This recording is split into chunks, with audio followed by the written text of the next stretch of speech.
د خدای تعالی د پاکې درنې او محترمې نامې نه در یاده کړم چې نن د رضوان الله شمال صاحب د کتاب رڼابانګ مخکتنه وشوه. د دې مخکتنې اهتمام دیر پښتو ادبي کاروان د سوري لاندې شوی او یاده کړم چې د ملګرو د کوز دیر د ملګري یا سیال ادبي تنظیمونو مرسته ورته هم واصل وه. رڼابانګ د بده مرغه 6 میاشتې بعد د دې مخکتنه وشوه. د هغې وجه موږ ټولو ته معلومه ده چې په سیمه کې په منطقه کې په هیواد کې او په نړۍ کې د کرونا وبا راخوره وه. خدای دې وکړي چې دغه وبا انسانانو ته نور زیانونه ونه رسوي او ټول انسانیت د دغې وبا نه خلاص شي. راځو د دغه تمهید نه د شمال صاحب کتاب اړخ ته. رڼابانګ کوم چې زما لاس کې تاسو وینئ نن چاپ شو، خوندوره دستوره وشوه د صوبې د ګوټ ګوټه د ستر شاعرانو ادیبانو پوهانو په موجودګۍ کې نه صرف مخکتنه وشوه بلکې د دې باقاعده مارکیټینګ هم شروع شو او ورسره د دیر پښتو ادبي کاروان د سوري لاندې یوه خوندوره مشاعره وشوه. نو د کتاب په حواله د ستړو په حواله د شمال صاحب ستړي خو د ټول نه سیوا دي، ولې چې لیک دغه دی، هنر دغه دی، فن دغه دی، د خیال ترتیبول دغه ټول زیار چې دی نو هغه شمال صاحب ایستی. خو یقینا زه غواړم یو ځل بیا که څه چې دا په مختلف موقعو کې موږ د دې اظهار کړی دی چې زموږ سید احمد ساحل رور په دې کتاب کې د دې کتاب په راجوړولو کې د دې کتاب سڼه سترګه چې څومره کړې ده نو هغه د ریاض درمان صاحب په ځای کې سید احمد ساحل رور کړې ده. نو برابر د داد مستحق دی. زه ستاسو د شمال صاحب او د ملګرو په منځ کې نور نه حایل کېږم. شمال صاحب به خپل ستړی بیان کړي او بیا به ور باندې ملګري په دغه کتاب باندې خبرې کوي. د شمال صاحب نه غوښتنه ده چې دا کتاب او د خپل ادبي سفر راته لږ بیان کړي. تر دې دم راتګ دا 45 کاله سفر، بیا یو غزل نیم او بیا د ملګرو تاثرات او یعنی یو آنلاین مشاعره کول غواړو. لنډه ده چې که څه چې زموږ نظم او روانګي او ربط به په خبرو کې نه، نو زه شمال صاحب ته بغیر څه تمهید نه مایکروفون سپارم په دې خاطر چې د ټولې خاطرو نه راتیر شي، د ټولو خبرو نه راتیر شي. ډېره زیاته مننه خاطر صاحب. اعوذ بالله من الشیطان الرجیم، بسم الله الرحمن الرحیم. زما د ادبي پلنا تر د رڼابانګ د چاپه پورې دا تقریبا 40 کاله ادبي سفر و. ډېر شواخون او ډېر ګران کار و.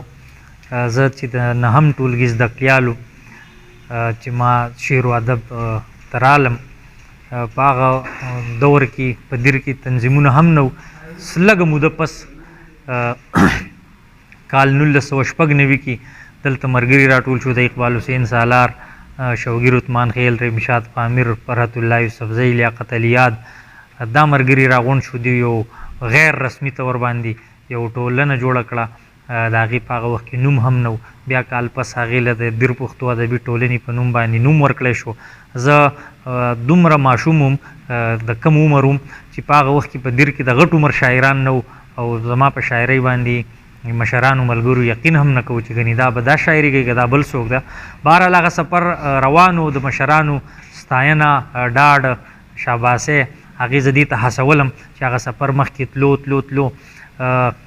بیا په کال 2001 کې دغه تنظیمونو کې څه اختلافات د مشرانو راله او موږ هم په هغه پلو کې دیر پښتو ادبي کاروان ته لاړو.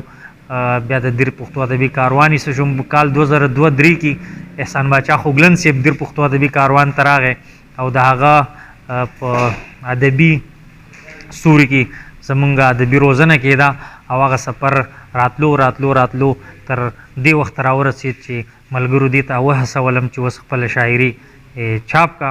نو هغه هم د تقریبا د 2 کالو په کړاو باندې مشتمل کړاو.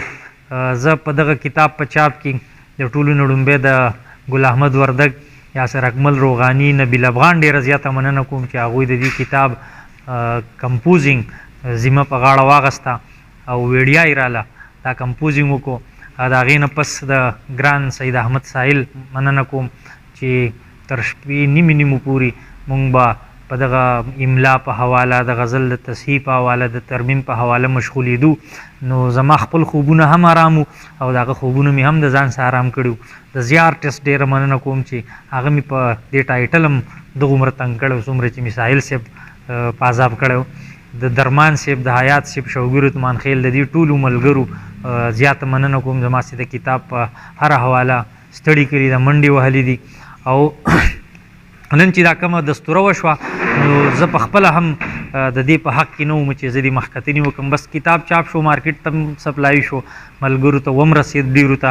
دا د دې ملګرو د تنظیم د ملګرو خواهش و چې په هغې کې لطیف سحر، نعیم الله سحر، شفیع الرحمن سحر، درې واړه سحرونه هغه په دې کې ډېر زیات دلچسپي لرله چې دا مخکتنه دي وشي. د درمان صاحب، د خاطر صاحب، د عمران الدین حیران، د حمید الله ضیا، د دې ټولو ملګرو ډېره زیاته مننه کوم. دا دستوره را جوړه کړه. حالانکې داسې د پرون نه چې کوم باران دی نو زما دا ګمان نه و چې ګنې زما د ډېرو نږدو ملګرو نه خوا به څوک را هم شي. او الله دې د دې خلکو قدر وکړي. مونږ ته پښتو ته ادب ته درنښت وبخو او داسې صورتحال و چې مونږ هغه کرسۍ یو ځل خط ډکې شوې او مونږ نورې را وغوښتې. ګنې زمونږ دا ګمان نه نو ډېره زیاته مننه کوم د دې ټولو ملګرو. پښتنو وړاندې په مشاعرو کې هم مینه درکړې ده، لیدلي به یې اورېدلي به یې کتلي به یې په مختلفو ذریعو باندې، مختلف میډیا باندې. نن چې کله کتاب مو چاپ شو باقاعده د تېرو شپږ اتو ورځو نه هلې ځلې روانې وې، بیا یو دستوره وشوه، څه احساسوئ؟ څومره خلک ګیله کوي که نه پښتانه چې لیکوال ته، شاعر ته مینه نه ورکوي؟ دې تاثر کې یا په دې بدلون نه راغلی؟ نن خو ما ته محسوسېده، تاسو محسوس؟ د سوشل میډیا د راتلو سره پښتو ادب د ارتقا په لار په دوو حوالو روان دی. یو په دې حواله روان دی چې هغه غږ چې په 15-16 کاله کې به په ملکنه غوښتو پېښور ته به رسېدو، هغه اوس د ګوتو په یو ټچ باندې ټول انټرنیشنل میډیا په ذریعه باندې، سوشل میډیا په ذریعه باندې ټولو پښتني سیمو ته، پښتنو خلکو ته ورسي. یو دا ټرینډ شو. بل دا وشوه چې هغه خلک چې د پښتو نه ناشنا وو، هغو د پښتو د شاعر په حواله هم بل شان ګمان کوو. په دې دور کې موږ ولیده چې ډېر سطحي خلک چې هغو ډېر سطحي جذبات شعر ته سپاري د ولس په ژبه کې، هغو له دې ولس دومره مینه ورکړه. دې دا مطلب دی چې په دې خلکو کې ادبي شعور ورو په ورو راتلونکی دی. دا بیله ده چې هغه شعور، هغه ادبي شعور چې کومه دی زه هغې ته خام ویم نن سبا. ځکه چې کومه شاعري په سوشل میډیا خورېږي او هغې له دا ولس مینه ورکوي نو هغه شاعرۍ ته هم زه نه، بلکې زه ما څه دومره اتارټي نشته، زه دومره اتنټیک سورس نه یم چې ګنې زه دا خبره وکړم. خو د ادب استادان چې کوم دي نو هغه شاعري هغه چې تخلیق کېږي هغه هم ډېره د کمې درجې حسابوي. خو د دغې کمې درجې شاعري هم دې ولس ته اپیل کړی دی، هغې دې ولس خوښه کړې ده.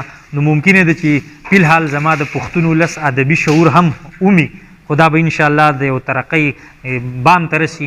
نن چې د چا ډېر سطحي شاعر خوښ دی، سبا به هغه یو لوی شاعر خوښوي، بله ورځ به دغه درجه د حمزه بابا او د اجمل خټک، قلندر مومن، غني خان او خوشحال بابا پورې رسي، کاظم خان شیدا ته به رسي. نو دغسې به زموږ د دې ولس د عام ذوق چې دی دا به هم انشاءالله ترقي کوي. د عمر په حساب هم اوس استاد یې او د پیشې په حساب هم استاد یې. کتاب مو چاپ شو، دا یو ځانګړتیا هم ده چې ستاسو استاذۍ ته جمع کوي یا ایډ کوي، ویلو ایډ کوي. د شعر و ادب نه اخوا د پښتو پښتونولۍ د پښتو د لیک سره په سیمو کې پاتې کېږي، په لرې کلیوالو سیمو کې استاذي کړې ده، درس تدریس سره وابسته یې. څه محسوسوئ مجموعي تاثر د پښتو پښتونولۍ باره کې د خلکو څه پرسپشن بدلیږي او که څنګه؟ دا هم زه د سوشل میډیا په کردار کې دا خبره یې وراولم چې دغه د دې پښتو په حواله چې کومه هڅې کېږي د شاعرانو په حواله، هغه ولس ته پروجیکشن میلاویږي، ولس ته زیات رسي. بل د پښتو د نصاب په حواله یا د پښتو د کاروباري ژبې په حواله باندې هم په سوشل میډیا باندې هڅې کېږي، هغه ټول خلک یې هم. نو زمونږ بدقسمتي دا ده چې زمونږ په سکولونو کې پښتو ته هغه شان د یو درسي کتب په حیثیت باندې هغه مقام نه ورکړی کېږي څنګه چې نورو. مونږ خو دا وایو چې یاره کیمسټري زده کوي، فزیکس زده کوي، بایولوژي زده کوي، میتھس زده کوي، دا زمونږ د ترقۍ راز دی. زما یو شعر و چې سړیه د اسمان دا کلمه ډېره د کار ده، سړیه د اسمان دا کلمه ډېره د کار ده، خو ځمکې له د ځمکې څه کلیه در سره شته. نو دا کلیې چې کومه د ساینس دی ژوند هم په دې تېرېږي. موږ به خپله څیزونه به ایجاد کوو. موږ له دغه هیله هم پکار دی، خو موږ دا غواړو چې زموږ د نوي نسل نه پښتو کم از کم هېره نه شي. په دې کې چې کم تاریخ دی د پښتون نسل، کم تاریخ دی د پښتو د ژبې او د ادب، کم تاریخ دی د پښتو د بدقسمتۍ نه. زما سره چې څه کال 11 کې کم طالب علمان راله، نو د سلام نه پس د هغو نه زما لومبی تپوس دا و چې د پښتو الفابیټس یعنی الف بي څو دي، د هغو تعداد هم نه معلوم. دا زمونږ المیه ده چې د انګریزۍ الفابیټ چې کوم دي 6 دا مونږ ته هر چاته پته ده، خو د پښتو الف بي ویل لا څه کې د هغې تعداد چاته نه دی معلوم. نو دا زمونږ المیه ده. البته هغه استادان کوم چې د ادب سره براه راست وابسته دي، د هغو هڅې چې کوم دي د هغه په کلاس کې، د هغه په ټولګي کې، د هغه په شاګردانو کې هغه ښکاري، او انشاءالله دا سفر به وړاندې ځي. او زما په دې حواله باندې خوشبینه یم چې دا به ډېرې ښه نتیجې راوړي. مننه شمال صاحب. څنګه تاسو دوه ځل د 2 پوښتنو په ځواب کې تاسو سوشل میډیا د مهم کردار ذکر وکړو، نو ذاکر رو ډېره مننه کوو د BTN یا پښتوپیډیا فیسبوک او یوټیوب وخت تېر 2-3 کال موږ سره مرسته ملګرتیا کوي، نو د دې هم شکریه. بیا تاسو بوزو غزل اړخ ته غواړو چې داسې غزل واورو چې ملګرو یا کم اورېدلې او یا خو که بیخي نه اورېدلې، بیا د نورو ملګرو تاثر خبرې او شعرونه هم شریکوو. بس زه به د دې کتاب نه درته څه شعرونه ووایم. ستا خو په سر باندې پمړینه هم شمله پرته وه، ستا خو په سر باندې پمړینه هم شمله پرته وه، د شمې خپو ته د پتنګه جنازه پرته وه. ستا خو پمړینه هم په سر باندې شمله پرته وه، د شمې خپو ته د پتنګه جنازه پرته وه، چې ناویتوب ته یې د سره تپوسلم نه وه، چې ناویتوب ته یې د سره تپوسلم نه وه، دا خو یې لاس ته کړه نه وه اتکړه پرته وه. چې ناویتوب ته یې د سره تپوسلم نه وه، دا خو یې لاس ته کړه نه وه اتکړه پرته وه. یاد دي شي ما ستا د واده سهره لیکلې نه وه، یاد دي شي ما ستا د واده سهره لیکلې نه وه، خو خفه نه شي ما ته خپله مرثیه پرته وه. یاد دي شي ما ستا د واده سهره لیکلې نه وه، خو خفه نه شي ما ته خپله مرثیه پرته وه. د دې تصویر د پنکار ګوتو کې د کاڼي زړه و، د دې تصویر د پنکار ګوتو کې د کاڼي زړه و، یوه ماشومه وه د مړې مور په سینه پرته وه. د دې تصویر د پنکار ګوتو کې د کاڼي زړه و، یوه ماشومه وه د مړې مور په سینه پرته وه. هغه کمره هغه زما د کتابونو کمره، هغه کمره هغه زما د کتابونو کمره، د مرګ نه پس مې خوب لیدو ورته تاله پرته وه. هغه کمره هغه زما د کتابونو کمره، د مرګ نه پس مې خوب لیدو ورته تاله پرته وه. زمونږ ترمنځ دیوالیچینو نه واګانه ډیورنډ، زمونږ ترمنځ دیوالیچینو نه واګانه ډیورنډ، زمونږ ترمنځ د انسان په نوم رشته پرته وه. مننه جي. او د ژوند په بابله په 2 زړه کې رالوی شوی یم، د ژوند په بابله په 2 زړه کې رالوی شوی یم، چې د کټ سر ته مې کتاب هم تماچه پرته وه. د ژوند په بابله د ژوند په بابله په 2 زړه کې رالوی شوی یم، چې د کټ سر ته مې کتاب هم تماچه پرته وه. شماله خوب وینم هغه ورغوي اور اغستی، شماله خوب وینم هغه ورغوي اور اغستی، زما په زړه چې به د کمې د لاسه پرته وه. ډېره مننه، ډېره مننه.